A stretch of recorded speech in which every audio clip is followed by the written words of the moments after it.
Contributor Karl Rove from Austin. Lots of policy debates going on in Texas. You're a good one to ask about it. The Wall Street Journal Ed Board headline is Texas spins into the wind. An electricity grid that relies on renewables also needs nuclear or coal power. I think that's not disputable. But take a listen to one of your old friends, former Congressman Beto O'Rourke. The decision to deregulate our electricity grid in the first place and not to require additional capacity in emergencies like these, nor to connect to the rest of the national grid so that we can draw down power we need it. These are all decisions made by Greg Abbott, Rick Perry, their predecessors, and other statewide elected Republicans. How would you respond to that, Karl?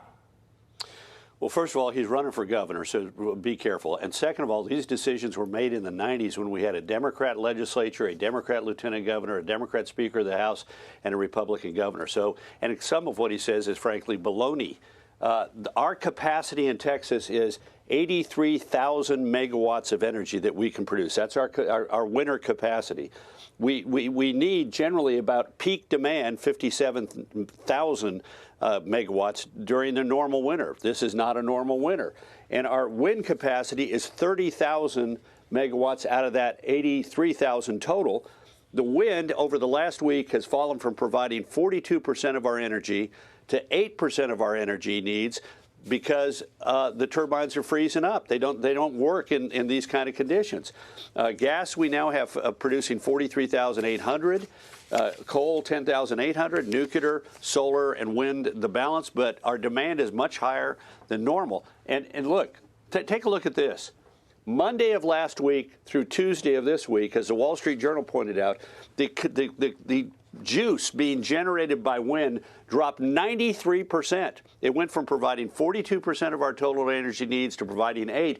On the other hand, coal is now providing 47% more than it was a week ago, and gas is 450% more than it was a week ago. But we got problems. We got an agency. Governor Abbott was absolutely right. We have a private entity called ERCOT that supervises the energy system in Texas, and they don't have incentives for winterization. So one of our nuclear plants is down, not because it can't produce energy, but because it's frozen. And we have problems with our gas transmission system because it is so much colder than it is even in extreme times in Texas. Karl, so I love how Robert Francis O'Rourke jumps into this and makes it political, but it's self-aggrandizement. Everybody's making political, and that's the point here. You know, I mean, you look at I read the piece in the Journal this morning, and I read the New York Times as well. They have competing narratives on this.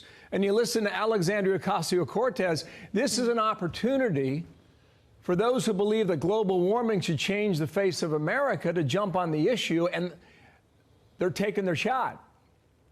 Yeah, look, we have a really cold weather. It's global. It's climate.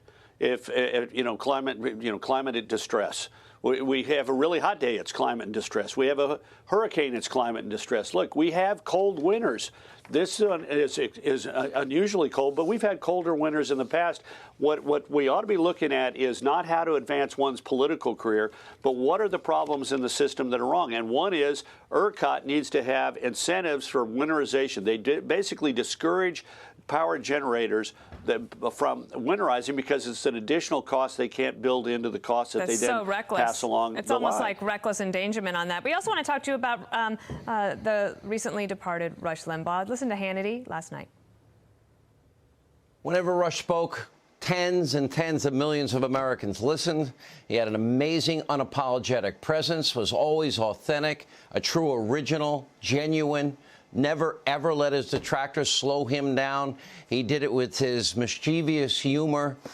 People would get upset, bubble and fizz, snowflakes in the day, when Rush would say, with talent on loan from God.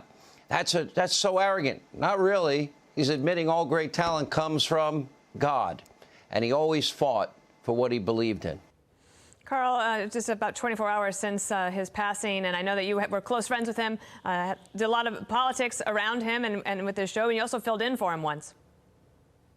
I did, which was, when he called me up and said we'd fill in, I was a little scared.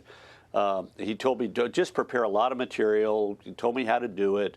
I showed up at the studio with a stack. It had to be about 3 feet tall of file folders with stuff organized in the fashion that he suggested I do so. Start out with something that'll grab the attention. Don't be afraid of having something that you need to go in to explain. Have some fun things that are short and concise. But I had literally like a stack of file folders this wall, and I thought, oh, I've got this. You know, I'm nervous, but I got more than enough material. Well, about the beginning of hour 3, I was running out of material, and afterwards, I told him, I said, I can't believe that you're able to do this every day for decades. And I know what kind of preparation goes into it because I just did it for myself. And it took a lot of time. And you do it every day. I was doing it one time.